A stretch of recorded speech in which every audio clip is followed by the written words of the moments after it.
de uma, agora quer ter uma, quer ter várias mulheres. Assalamualaikum warahmatullahi wabarakatuh. Kami dari kelompok 5 akan menjelaskan tentang Syahrul Man Qablana. Simak video kami selanjutnya. Sebagaimana jamak diketahui, Allah Subhanahu wa taala mengutus para nabi dan rasul pada zaman tertentu dan untuk umat tertentu. Mereka diutus untuk menjadi petunjuk dengan ajaran dan risalah yang di bawahnya. Mereka juga sebagai pengingat bahwa Islam sebagai ajaran yang benar dan akan ada hari akhir di mana semua amal selama di dunia akan dibalas oleh Allah Subhanahu wa taala. Misalnya Nabi Muhammad SAW sebagai pembawa ajaran sekaligus pembaharu Islam sesuai apa yang menjadi risalah baginya sesuai keadaan umatnya. Begitu juga umat sebelumnya, mereka juga mempunyai ajaran yang tidak jauh berbeda dengan risalah Nabi Muhammad SAW. Ajaran itu berisi tentang akidah, ibadah, muamalah dengan sesama, dan lainnya. Banyaknya para nabi dan rasul yang Allah utus untuk menyerukan tauhid, tentu juga membawa ajaran syariat yang berbeda. Perbedaan melahirkan berbagai amaliyah dan hukum yang juga berbeda. Berbagai syariat itu tentunya tidak bisa dihilangkan dengan sia-sia tanpa diteruskan oleh Nabi, tanpa diserukan. Yang kedua, ajaran Islam yang diterima Nabi Muhammad SAW sebagai agama universal dan sangat luas. Islam tidak hanya menjadikan satu dalil yang sudah final, Al-Quran dan hadis, sebagai satu-satunya referensi otoritas yang tidak memberikan kesempatan dan keleluasan untuk menerapkan dalil-dalil lain sebagai pendukung atau sebagai penjelasan lebih detail tentangnya. Salah satu dalil yang harus dikaji dan dipahami adalah Syahrul Man Qablana, syariat sebelum Nabi Muhammad SAW, seperti syariat Nabi Ibrahim alaihissalam, syariat Nabi Musa alaihissalam, syariat Nabi Isa alaihissalam, dan nabi-nabi yang lainnya. satu masalah dasar sebelum memahami Syahrul Man Qablana.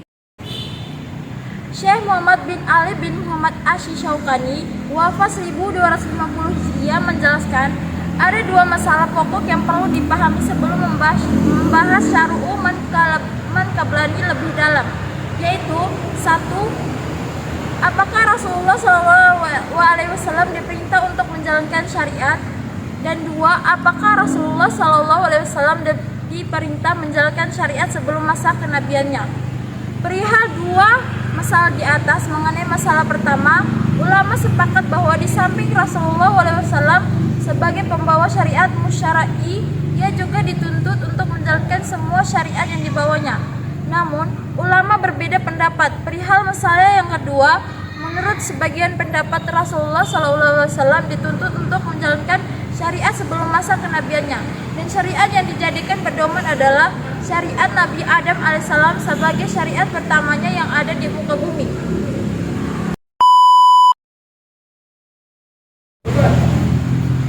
Definisi Syahrul Man Qablana. Syekh Dr. Wahba Al-Zuhali mendefinisikan Syahrul Man Qablana dengan arti hukum-hukum Allah yang disyariatkan kepada umat terdahulu melalui nabi-nabi mereka seperti Nabi Ibrahim, Nabi Musa, Nabi Daud, dan Nabi Isa alaihissalam. Secara istilah, Syahrul Man Qablana merupakan ketentuan hukum Allah Subhanahu wa taala yang dibawa oleh para nabi mereka dan disyariatkan kepada umatnya. Para ulama berbeda pendapat apakah Syahrul Man Qablana menjadi syariat bagi umat Nabi Muhammad SAW atau tidak.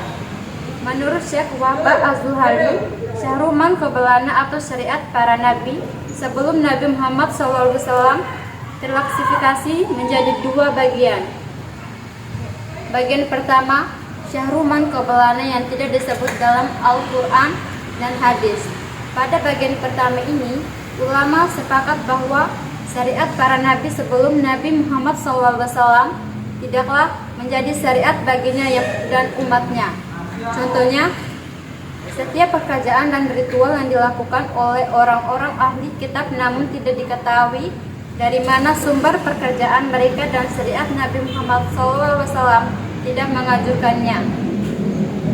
Dalam hal ini, para ulama lebih memilih diam atau mafhum.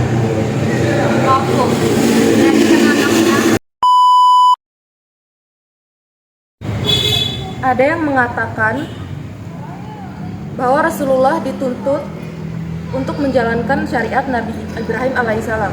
Adapun pendapat yang terakhir menyatakan bahwa Rasulullah Shallallahu Alaihi Wasallam dituntut menjalankan syariat Nabi Isa alaihissalam, sebab masa di antara keduanya sangat dekat dibanding dengan masa Nabi sebelumnya. Namun pendapat yang dijadikan pedoman mayoritas ulama adalah Rasulullah Shallallahu Alaihi Wasallam tidak dituntut untuk menjalankan syariat para nabi sebelumnya sebelum masa kenabiannya. Pendapat ini merupakan pendapat yang diprakarsai oleh Imam Al-Quraisy dan dipedomani oleh mayoritas ulama. Menurutnya, jika sebelum masa kenabian Rasulullah SAW dituntut untuk menjalankan syariat Nabi sebelumnya, hal itu menunjukkan bahwa Rasulullah SAW akan abai dan acuh pada syariatnya sendiri setelah kenabiannya. Dalam kitab Arsyadul Fadu dijelaskan, dan ulama menggugurkan pendapat ini, yaitu tidak dituntutnya. Dua hal pokok di atas menjadi masalah dasar sebelum memahami syar'u man qablana. Dirinya pula, para ulama menjadikan syar'u man qablana sebagai salah satu dalil perihal disyariatkan syariat para nabi sebelum Nabi Muhammad SAW, tepatnya setelah masa kenabiannya, justru tidak dijadikan syariat. Bagian kedua syar'u man qablana yang disebut dalam Al-Quran dan hadis. Dalam bagian kedua ini ada beberapa poin penting yang perlu dipahami dari syariat Nabi terdahulu yang disebutkan dalam Al-Quran dan hadis, bahwa ulama masih mengklasifikasi perihal apakah hal itu menjadi bagian syariat bagi umat Nabi Muhammad SAW atau tidak. Perincian itu terbagi menjadi 3 bagian, yaitu Pertama, syar'u man qablana yang dijelaskan dalam Al-Quran dan menjadi syariat bagi umat sebelum Nabi Muhammad SAW, namun dihapus mansukh dari syariat Nabi Muhammad SAW. Maka ulama sepakat hal itu tidak termasuk komponen dari syariat Nabi Muhammad SAW. Contohnya dalam Al-Quran, Allah berfirman, dan kepada orang-orang Yahudi, kami haramkan semua hewan yang berkuku, dan kami haramkan kepada mereka lemak sapi. Kedua, syar'u man qablana yang dijelaskan dalam Al-Quran menjadi syariat bagi umat sebelum Nabi SAW dan tidak dihapus atau mansukh dari syariat Nabi Muhammad SAW. Dalam hal ini, ulama sepakat bahwa syariat tersebut menjadi bagian dari syariat Nabi Muhammad SAW dan umatnya. Contohnya dalam Al-Quran, Allah Subhanahu wa Ta'ala berfirman, wahai orang-orang yang beriman, diwajibkan atas kalian berpuasa sebagaimana diwajibkan atas orang sebelum kalian agar kalian bertakwa.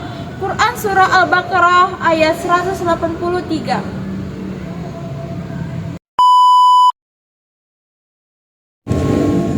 Ketika hukum-hukum yang disebutkan dalam Al-Quran atau hadis Nabi dijelaskan sebagai syariat umat sebelum Nabi Muhammad SAW, namun secara jelas tidak dinyatakan menjadi syariat untuk Nabi Muhammad SAW dan umatnya. Juga tidak ada penjelasan bahwa hukum tersebut telah dinaskah atau hapus. Terkait bagian ketiga ini, ulama berbeda pendapat. Ada yang mengatakan menjadi syariat bagi umat Nabi Muhammad SAW, yaitu pendapat jumhur dari kalangan mazhab Hanafiyah, Malikiyah, Hanabila, dan sebagian ulama kalangan Masjid Syariah. Ada juga yang mengatakan tidak menjadi bagian itu dari syariat Nabi Muhammad SAW, yaitu pendapat Raji atau Unggul, Mazhab Syariah, dan ulama Asia. Quran Surah An-Nahl ayat dalam Kepada orang-orang Yahudi, kami haramkan semua hewan yang berkuku, dan kami haramkan kepada mereka lemak sapi dan domba, kecuali yang melekat di punggungnya, atau yang dalam isi perutnya, atau yang bercampur dengan tulangnya. Demikianlah kami menghukum mereka karena kedurhakaannya, dan sungguh kami maha benar. Quran Surah Al-An'am ayat 146. Ayat di atas secara tegas mengharamkan setiap hewan yang mempunyai kuku seperti burung, unta, angsa, dan semua jenis hewan yang mempunyai kuku. Stop.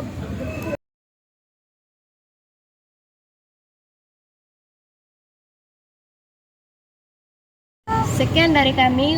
Wabillahi taufiq wal hidayah.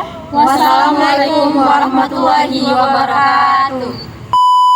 Baba com tá de uma, agora quer ter uma, quer ter várias mulheres.